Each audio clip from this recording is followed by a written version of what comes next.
Bien, bonjour à toutes et à tous. Nous nous retrouvons aujourd'hui, lundi 11 avril, pour démarrer ce parcours de méditation qui nous conduira vers Pâques. Alors cette année, nous voyagerons dans le récit de la Passion au travers de l'Évangile de Jean. Et donc cette série de méditations est organisée par les églises protestantes, catholiques et baptistes de Niort. Alors je vous invite avec moi à lire dans le chapitre 18 de l'Évangile de Jean. Nous lirons les versets 12 à 27. Jean, chapitre 18, versets 12 à 27. La troupe, le commandant et les gardes des Juifs s'emparèrent alors de Jésus et l'attachèrent.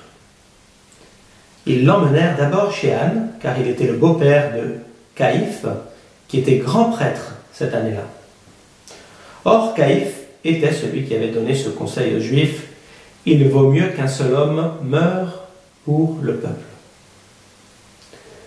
Simon Pierre et un autre disciple suivaient Jésus. Ce disciple était connu du grand prêtre et il entra avec Jésus dans la cour de la maison du grand prêtre, tandis que Pierre restait dehors près de la porte. Alors l'autre disciple, qui était connu du grand prêtre, sortit, parla à la femme qui gardait la porte et fit entrer Pierre. La servante qui gardait la porte dit à Pierre: « Ne fais-tu pas partie, toi aussi, des disciples de cet homme ?» Il répliqua: « Je n'en fais pas partie. » Les serviteurs et les gardes qui étaient là avaient allumé un feu de braise pour se réchauffer car il faisait froid. Pierre se tenait avec eux et se chauffait lui aussi. Le grand prêtre interrogea Jésus sur ses disciples et sur son enseignement. Jésus lui répondit: « J'ai parlé ouvertement à tout le monde. J'ai toujours enseigné dans les synagogues et dans le temple, où les Juifs se réunissent constamment, et je n'ai rien dit en secret. Pourquoi m'interroges-tu? Interroge ceux qui m'ont entendu sur ce que je leur ai dit. Ils savent, eux, ce que j'ai dit. » À ces mots, un des gardes qui se trouvait là donna une gifle à Jésus en disant: « C'est ainsi que tu réponds au grand prêtre ?» Jésus lui dit: « Si j'ai mal parlé, explique-moi ce que j'ai dit de mal. Et si j'ai bien parlé, pourquoi me frappes-tu » Alors Anne l'envoya attacher à Caïphe, le grand prêtre. Simon Pierre était là et se chauffait. On lui dit: « Ne fais-tu pas partie, toi aussi, de ses disciples ?» Il le nia et il dit: « Je n'en fais pas partie. »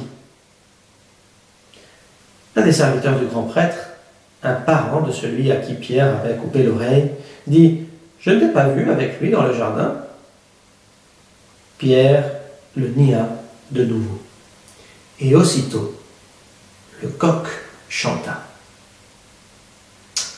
Voilà jusqu'ici notre lecture de l'Évangile pour ce matin.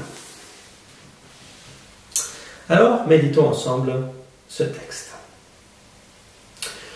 Aujourd'hui, notre passage nous parle de l'histoire de deux hommes, deux amis qui sont voués à des destinées très différentes.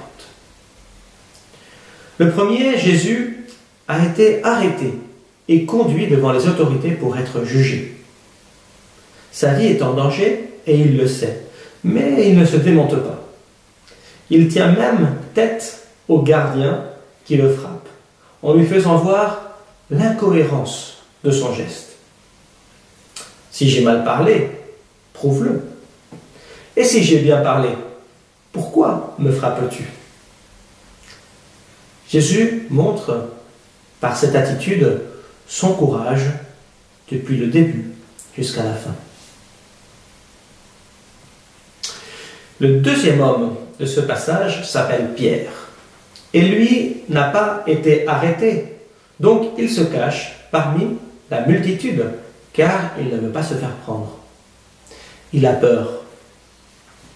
Lorsque 3 personnes le reconnaissent en disant « Toi aussi tu étais avec Jésus », il ment et il nie à chaque fois. Je ne connais pas cet homme. » Alors le coq chante et Pierre se rend compte avec tristesse de sa lâcheté. Courage ou lâcheté? Voilà une question qui se pose à nous dans ce texte.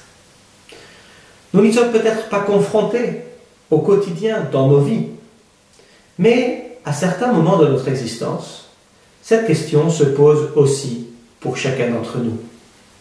Comment agir avec courage? Aujourd'hui, dans le contexte de la guerre en Ukraine, nous voyons beaucoup de démonstrations de courage. Nous voyons aussi des personnes qui ont peur et qui s'enfuient. Et nous ne voyons pas, mais elles existent aussi sans doute, des personnes qui vont peut-être être amenées à renier leurs valeurs, leur appartenance, leur famille, par peur, parce qu'elles essayent de sauver leur vie. Mais comment les blâmer? Comment les accuser? C'est facile de juger depuis son fauteuil. C'est plus difficile quand on se retrouve au cœur d'une situation de danger. Et c'est pour ça que je ne blâme pas l'apôtre Pierre. Je ne l'accuse pas. Peut-être que moi-même, j'aurais fait la même chose à sa place. Qui sait? Mais en tout cas, la méditation d'aujourd'hui nous interpelle, nous, chacun, sur la question du courage et de la lâcheté dans nos vies. L'exemple de Jésus est celui du courage. Et que signifie agir avec courage? Alors, je ne pourrais pas répondre à cette question bien trop vaste en une méditation, mais je peux vous recommander ce fameux livre de Paul Tillich, Le courage d'être, dans lequel il analyse dans tous les détails ce qu'est le courage. Un livre magnifique. Mais pour rester dans notre méditation, ce que j'aimerais faire maintenant, c'est me focaliser justement sur Jésus. Qui était-il pour agir avec autant de courage? Quelle était sa force? Eh bien, il était d'abord quelqu'un qui connaissait Dieu, qui l'appelait Père, et qui savait que, quoi qu'il arrive, celui-ci l'aimait et même veillait sur lui. Jésus était aussi quelqu'un qui savait que les choses de ce monde passent, mais il y a un royaume qui est à venir. Et il disait: cherchez d'abord le royaume de Dieu et sa justice, et toutes les autres choses vous seront données en plus. Jésus était aussi quelqu'un qui avait peur, comme nous tous. À Gethsémani, il a demandé à Dieu: Père, si c'est possible, fais passer cette coupe, mais que ta volonté soit faite.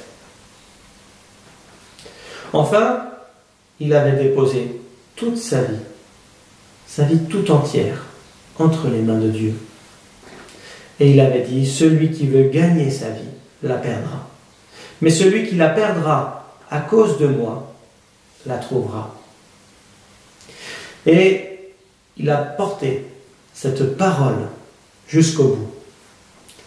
Et par ce fait, par sa mort et par la victoire de sa résurrection, il a accompli cette même parole. Alors, une des sources du courage est sans doute notre foi en Jésus-Christ. La perspective de l'au-delà.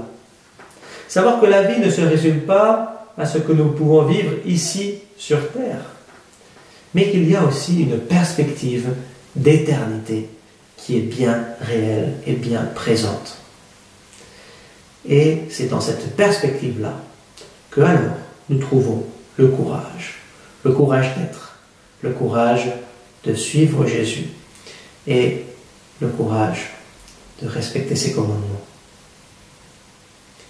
Et nous, sommes-nous conscients que la vie ne se termine pas sur terre et que nous devons d'abord chercher le royaume de Dieu et sa justice.